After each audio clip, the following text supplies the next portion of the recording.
ጠዋት ቀን ማታ ወሰጄ የሰጠንሽን ሽሮፕ ሽሮፑ ትንሽ ኃይለኛ ነው፣ ግን ቀን ጠዋት ማታ ከማለማሉ ጉድ ሄሎ ኤክስዬ እንዴት ነህ? እግዚአብሔር ይመስገን። እንኳን ደህና ቆየኝ። እንኳን ደስ አለ። ደግሞ ትናንትና ማርያምን ባይኖረንም በታታር ከቤት አልጠፋንም። እንኳን አብሮ ደስ አለ። አመሰግናለሁ። እንኳን ደስ አለ ልልና ስለምወድ ስለማከብር ይሄንን አክብሮቴን ቁጭ ብለህ ለሴቶች ለእህቶቻችን እኔም የሷ ተመሳሳይ ታሪክ ስላለኝ እንደዚህ በቤተሰብ በተደጋጋሚ የምንጎዳ ሰዎች ምን እናድርግ? ኦኬ እንደመራቅ ስንሞክር እንኳን የማይርቁን እንደዚህ አይነት ታሪክ እንደቆይ ምን ትነግረናለህ ለማለት ነው። አንቺም ትልኪያለሽ ብር እየላክሽ ነው? አዎ ያው ግድ ስለሆነ ምን አለ መሰለህ፣ እኔም ቆይቻለሁ። አረብ ሀገር ተመጣሁ። ከዚህ በፊት ሳውዲ አረቢያ 4 ዓመት ሰርቼ ያው ትንሽ ነበርኩኝ። አንደኛ በልጅነት መሰደድም አስፈላጊ አይደለም። በልጅነት ገንዘብ ስታገኝ ጥቅሙን አታውቀው። በተለይ ከክፍለ ሀገር መጥተን ወደ አረብ ሀገር ስንሄድ በቃ አለ አይደለም ምንም እንዴት ልበል ምንም አይመስልንም። እና ምልካው እንደዚህ ለእህት ለወንድሜና ነበርና ያው 4 ዓመት የሰራሁትን ብር ወንድሜ ለራሱ አጠፋው። ለሱም አልጠቀመውም። ሆነ ህገ ወጥ ቤት ገዝቶ ፈረሰበት። ስገባ እንደነበር ያለኝ ሲሄድ ግን የለም ብር የሚባል የለም። ተበድሬ ተመልሼ ወደ ዱባይ ሄድኩኝ። ዝም ብዬ ተወኩለትና ምንም አደረጋች። ከዛ አሁን የራሴን አካውንት ከፍቼ ነበር የሄድኩት፣ ዝግ አካውንት። አሁንም ተሳሳትኩኝ። ያኔ በየወሯ ወደ ኢትዮጵያ እየላኩ ኢትዮጵያ ያለ አካውንት ላይ ነበር የማስቀምጠው በራሴ ማለት ነው። እና ስገባ ግን ብሩ ያው ወድቋል፣ ምንም አይሰራም።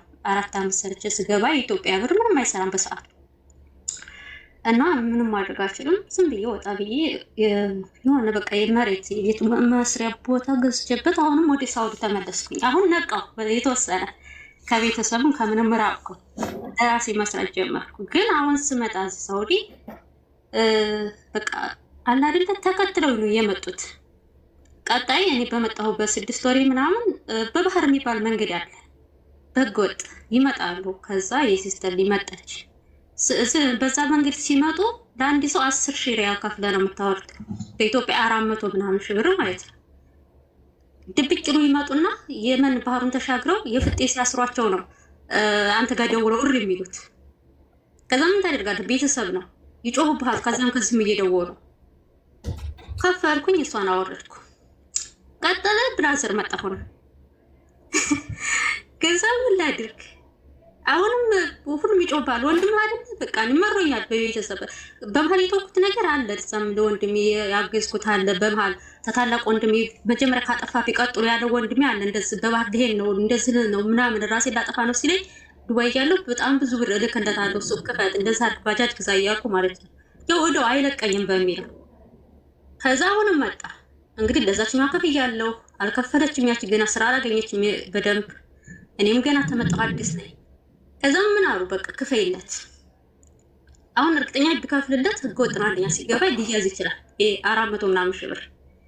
ሁለተኛ ከፍየለት ኢቭን ገብቶ ስራ ቢጀምር እንኳን አይሰጠኝም። እኔ ቤተሰቦችን ስለማቅ ነው። ወንድሞች ሳጣቸው ማካንታ አይከፍሉም በጭራሽ። እሺ የባህር የሚባል አለ። ከዛ የተሻገረበት 100 ሺህ ብር ከፈልኩለትና አሁን አንድ 15 ቀን ወር ሆኖታል። ወደዚህ የሚገባበትን አልከፈልኩም። ምክንያቱም ሁለት ልብ ሆንኩኝ። ብከፍልበት እኔ ምን ይዤ ልግባ? ወደ ሀገር ቶሎ መመለስ ፈልጋለሁ። ረጅም ጊዜ አረብ ሀገር ስገባ ስሰራ ዝም አልለው ቢሞትስ ምን እላለሁ? በቃ ግራ ገብቶኛል። እና እንደዛ አይነት ገጠመኞች አሉ። አሁን ካለፈው ስትሽ ተመረሻል ወይስ አልተመረሽ?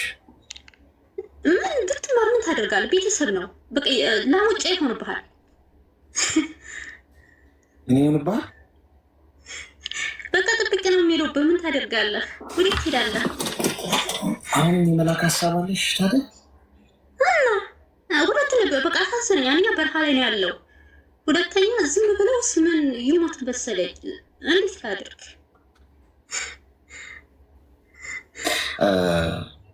ምርጫ ሁለት ምርጫ ያለሽ ይኸውልሽ። አንደኛ ሚዩት አድርጊና አዳምጪኝ። አሁን የሆነውን ነገር አንቺ ራስሽ በራስሽ መንገድ አስተካክል። ግን እኔ ከዚህ በኋላ ማድረግ ያለብሽ ልንገርሽ፣ ሰው ለሰው ልጅ አሳውን ነው እንጂ ምንድነው አሳውን ሳይሆን ማጥመጃውን መስጠት ያለብሽ። ለወንድሞቻችሁ፣ ለእህቶቻችሁ፣ ለቤተሰቦቻችሁ፣ ኢቨን ለልጆቻችሁ ራሳቸው አጥምደው እንዲበሉ አድርጓቸው፣ በራሳቸው እንዲቆሙ አድርጓቸው። እኔ በህይወቴ ፈጣሪን የማመሰግነው አንድም የረዳኝ ሰው አለመኖሩ ወይም በፈተናዎቼ ጊዜ ማንም የረዳኝ ሰው አለመኖሩ ፈጣሪን አመሰግነዋል። ድሃ ከሆኑ ቤተሰቦች በመወለዴ ፈጣሪን አመሰግነዋል። ገብቶሻል? ራሴ እንድችል ወድቄ እንድነሳ በፈተና ውስጥ በበረሃ ውስጥ ወይም በጨለማ ውስጥ እንዴት አልፌ የሚሄድ እንዳለብኝ እንድማር ያደረገኝ ራሴ አሳ ቁጭ ብዬ እንዳልጠብቅ ያደረገኝ አሳ የሚሰጠኝ ስለሌለ። ገብቶሻል? ስለዚህ አንቺ ይህን አድርጉ እንዲያርጉ ብለሽ በላክሽላቸው ቁጥር የሆነ ነገራቸውን እንቅፋት እንዳይመታቸው ግርግራቸው ዘቃይ ምንጣፍ ላንጥፋላቸው ባልሻቸው ቁጥር ወደፊት የሚጠቅመው ነው ማለትሽ። ሁልጊዜ ከአንቺ የሚጠብቁት ፋይት ማድረግ አይጀምሩም። በራሳቸው ችግር ውስጥ እንኳን ቢገቡ በራሳቸው እንዲህ ከዛ ችግር መውጣት እንዳለባቸው አያምኑም ወይ አይችሉም። ቁጭ ብሎ አንቺን ይጠብቃሉ። የወለድሽው ልጅሽ እንኳን መማር ያለበት ይህንን ነው። ልጅሽን ስታሳድጊ ሁሉን ነገር እናቱ እንደምታደርግለት ማሰብ የለበትም። በጣም አደገኛው እሳቤ እሱ ነው። በራሱ ማድረግ እንዳለበት ወድቆ እንዴት መነሳት እንዳለበት አነሳሱን ታስተምሪዋለሽ እንጂ ሲወድቅ እንኳን አንዳንዴ እኮ ዝም እኮ ትይዋለሽ አይደል? ልጅሽ ይማን ለምሳሌ በእግሩ እንዲሄድ ከፈለግሽ ቆሞ እንዲሄድ ከፈለግሽ ይዘሽ ትለቂውና ሲወድቅ ዝም ትይዋለሽ። ስለምታዩ ሳይሆን መነሳት አለበት። ሲነሳ ያለ አንቺ ይነሳል። ነቃየሽ ይህንን እየተማርሽ የሚሄድ ነው ያለብሽ። መርዳት ማለት ለቤተሰቦች ገንዘብ ላክሽላቸው ማለት አንዳንዴ የላክሽላቸው ገንዘብ መጥፊያቸው ሊሆን ይችላል። ስለዚህ ይሄንን አስቢበት ነው። ከቅድሞ እህታችን ደግሞ ትምህርት ውሰጂ። ተግባባን? አድርጌ የተባልሽ ሁሉ ደግሞ ማድረግ የለብሽ እና በተባልሽበት መንገድ ሁሉ አትሄጂ። ሁሉ ነገር እኮ አይደረግም። ሁሉ ነገር ተፈቅዷል እኮ እዚህ ምድር ላይ አይደል? ግን ደግሞ ሁሉ ነገር አይጠቅምም። አንዳንዴ ማስተዋል አለብን። ለምንድነው ማድረገው? ምክንያታዊ መሆን አለብን። ለምንድነው ማድረገው? ውጤቱን ምክንያቱን ማወቅ አለብን። ተግባባን? ማዳም እሺ፣ በርቺ። እሺ፣ አመሰግናለሁ። እሺ፣ እኔም አመሰግናለሁ። ቆይ ልስራችሁ ጊፍት የመጨረሻ ሰላም ነው። ሰላምሽ ይብዛ። ምን እንታሰስ? ምክርህ ትንሽ አስፈልጉኝ። ድምፅሽ ርቋል። ታዲያ ኤርፎኑን ተጠቀሚ። አረ ኤርፎን የለውም። እሺ ንገሪ። ወደ ስኬት መሄድ እፈልጋለሁ። በየአመቱ ማሳካት የምፈልገው ነገር አለ።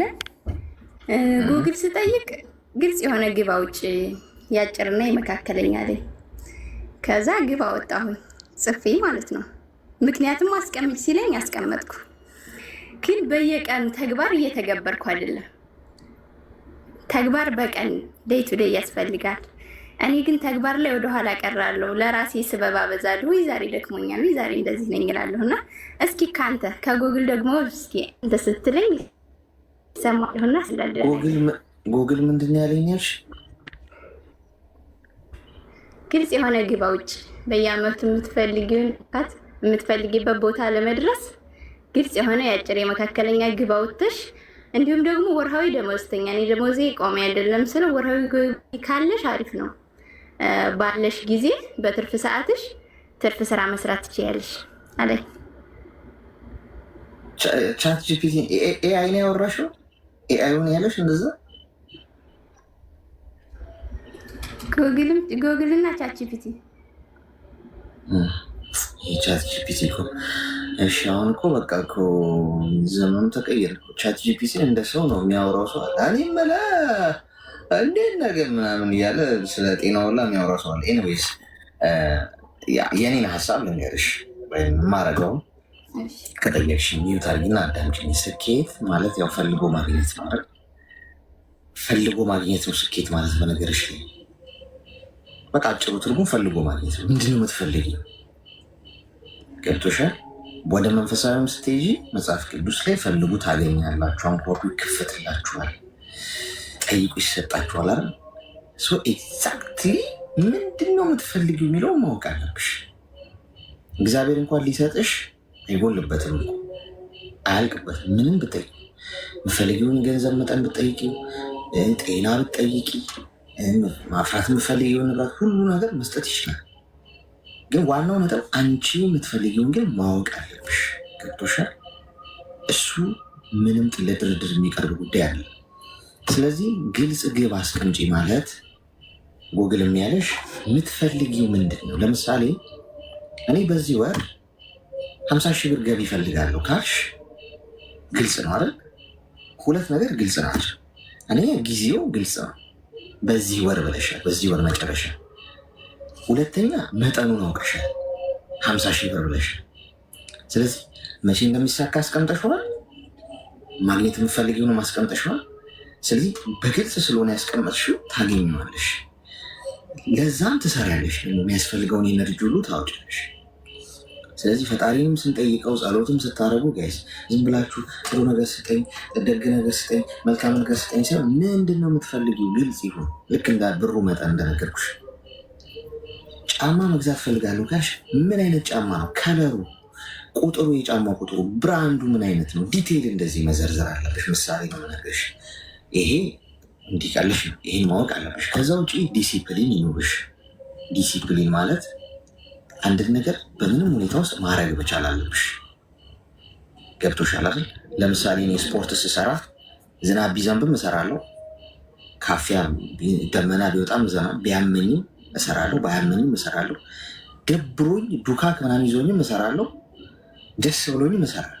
ሲደብረኝ አይደብሮኛል ዛሬ አልሰራም ብዬ ከተኛው ዲሲፕሊን የለኝም ማለት ነው። እንደ ሁኔታው እንደነፈስበት ነው የሚሄደው ማለት ነው። ስለዚህ መለወጥ አልችልም። መለወጥ የምትፈልጊ ከሆነ ስትሪክት የሆነ ዲሲፕሊን ይኖርሽ። የምታረጊ በትክክል በምንም አይነት ሲቹዌሽን ውስጥ ብትሆኝ ያንን ነገር ማድረግ መቻል። ከዛ ውጭ ኮንሲስታንሲ ነው፣ ቀጣይነት፣ በተደጋጋሚ አንድ ነገር ደጋግሞ መስራት ማለት ነው። ድግግሞሽ ነው የሚለውጥሽ።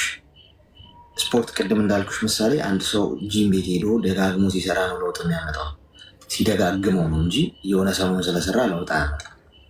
እነዚህን ሁሉ ካረግሽ ነገ ታመሰግኝኛለሽ መተሽ በቀጣይነት አድርጊው። እሺ፣ አመሰግናለሁ፣ አደርገዋለሁ። እሺ፣ መልካም ቀን። እሺ፣ አመሰግናለሁ። የምትፈልጉትን ጻፉት ወረቀት ላይ። እየሰራችሁ ማሳደግ የምፈልጉ ገቢ ካለ ገቢያችሁን ጻፉት። ይህን ያህል ገቢ በዚህ ወር ማሳካት ወይ በዚህ ዓመት ማሳካት ፈልጋለሁ ብላችሁ ጻፉት። የምር ታገኙታላችሁ። እሺ ኮይን ስጠን። ኮይንማ ይኸው ሰጠው እኮ። አረ ሜምበር ሄሎ፣ ጤና ይስጥልኝ፣ እንኳን ደህና መጣችሁ።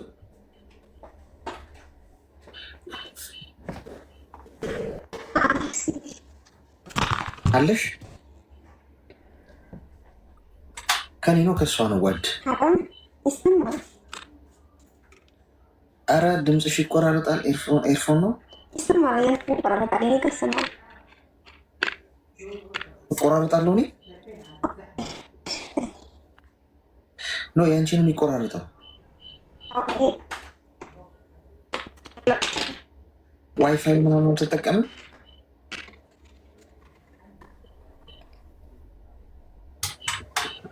ጎበዝ። ሄሎ፣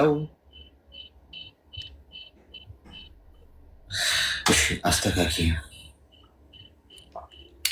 አስተካኪውና እኔ ኮይን ስጠን። እሺ፣ ሁለተኛ ዙር ሰጥቻችኋለሁ። አሁን ሶስተኛ ዙር። ቆይ አሁን ከ20 ደቂቃ በኋላ ደግሞ ሰጣችሁ። ጤና ይስጥልኝ። እንዴት ነህ አሌክስ? ሰላም ነው? ሰላም። እሺ፣ ብዛ እንኳን ደህና መጣሽ። አለሁ፣ እግዚአብሔር ይመስገን። እኔ ምክርን ፈልጌ ነው የመጣሁት። ምን እንወጣሽ? እኔ የሁለት ልጆች እናት ነኝና በህይወቴ በጣም ብዙ ነገር ሞክሬያለሁ። ያልሰራሁት ስራ አለ ብዬ እንኳን አላስብም። በጣም ብዙ ስራ ሰርቻለሁ እና የሆነ እንዳድሎ ነው እየነካሁት ሁሉ የሚበላሽብኝ አይነት ሰው ነው። አሁን ላይ ደግሞ እኔ ወደዚህ አሁን ሳውዲ አረቢያ ነው የምኖረው እና ወደዚህ ሀገር ስመጣ ቦታ ነበረኝ አዳማ ላይ እና